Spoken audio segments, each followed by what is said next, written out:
Praise the lord. ప్రభు అయిన యేసుక్రీస్తు నామంన మీ అందరికీ శుభములు తెలియపరుస్తా ఉన్నాను.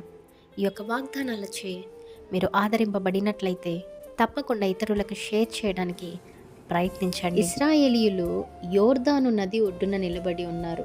ముందుకు ప్రవహించే నది, వెనక చూస్తే గత జీవితం.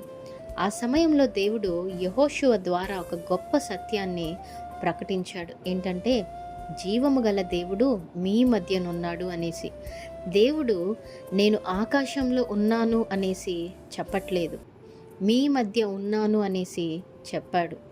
కాబట్టి జీవము గల దేవుడు మీ మధ్యనే ఉన్నప్పుడు భయము విశ్వాసంగా మారుతుంది, అసాధ్యాలు అద్భుతాలుగా మారుతాయి, మూసివేయబడిన మార్గాలు తెరవబడతాయి, శత్రువులు వెనుదిరుగుతారు, నిరాశ ఆశగా మారుతుంది.